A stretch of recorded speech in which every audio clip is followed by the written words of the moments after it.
All right, let's talk about creating a budget. It can feel kind of intimidating, right? But honestly, it is the single most powerful first step you can take to really get control over your financial life.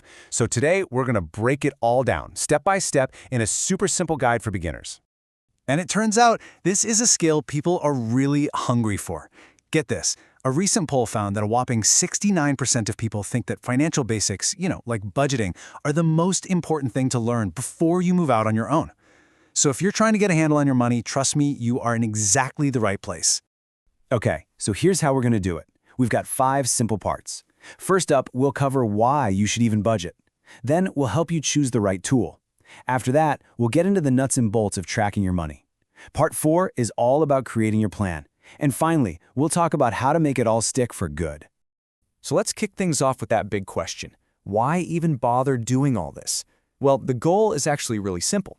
It's about moving away from that constant financial stress and stepping into a place of total financial control.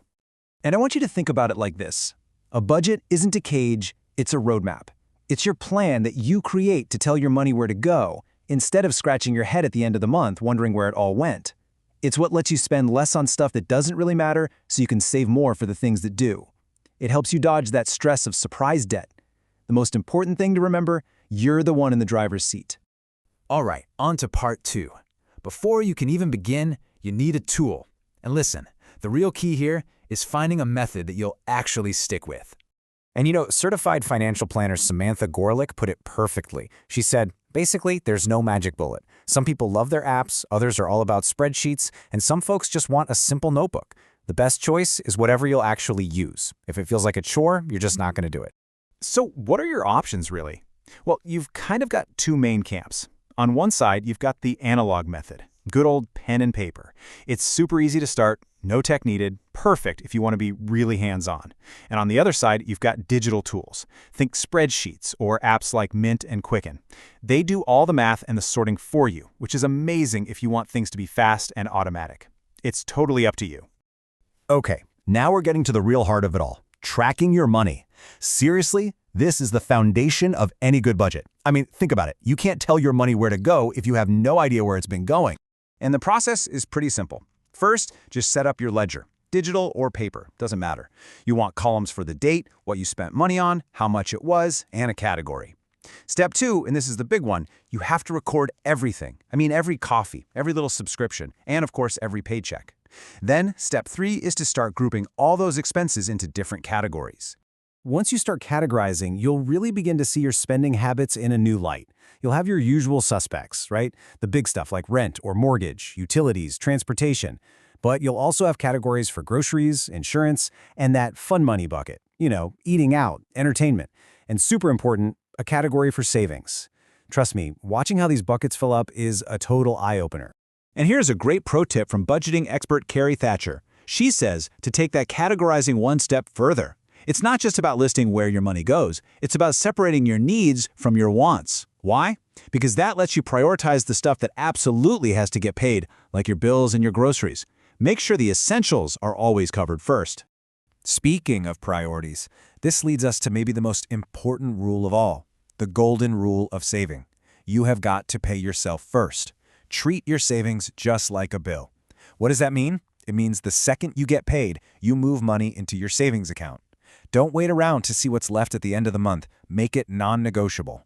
So the big question is, how much? Well, a really great place to start is aiming for 10% of your paycheck. Why 10%? Because it's enough to actually build some real momentum and watch your savings grow, but it's usually manageable enough that it won't totally cramp your style. Okay, so you've tracked your spending for a month or so. Now comes the really fun part, creating your actual plan. This is where you get to be the boss. You're going to give every single dollar you earn a specific job to do. So take a look at this. This is a pretty common before picture. Without a plan, money just goes places. You might see a huge chunk, 20%, going to discretionary stuff. Another 25% on food, and maybe only a tiny little 5% is trickling into savings. When you're spending like this, a big goal like a down payment on a house feels like it's a million years away. It's what you'd call financial drift. So how do you fix it? You create a plan by setting intentional limits. For example, instead of that 25% on food, maybe you target something like 15%. You could put a hard cap on your fun money, say $40 a month for movies, and that's it. And this part's crucial. You have to plan for the unexpected by building in a little cushion for things like car repairs or medical bills. And here's the after picture. This is what happens when you have a plan. By making a few conscious choices, you completely change the game. Look at that! Food and fun money are trimmed down, and all that freed up cash has now created a massive 25% chunk for savings and emergencies combined. Remember that down payment that seemed a million years away? With a plan like this, it could be just a few years away. That is the power of giving your money a job. Okay, last section. Let's talk about how to make it all stick. Because a budget isn't something you do once and forget about. It's an ongoing habit that's going to help secure your future. So to really make this work long-term, just remember these 4 key takeaways. Number 1, be consistent. You got to track everything. Number 2, always pay yourself first. 3, set limits, but be realistic. Don't set yourself up for failure. And 4, your budget isn't set in stone. It's a living, breathing thing. You need to look at it regularly and tweak it as your life changes. And that really brings us to the final, most important point. A budget isn't just about numbers on a page. It's a tool to help you build the life you actually want. So I'm going to leave you with a question to mull over. What is that one big financial goal? Maybe it's a dream vacation, that down payment, or maybe it's just plain old peace of mind. What's the one thing your new budget is going to help you finally achieve?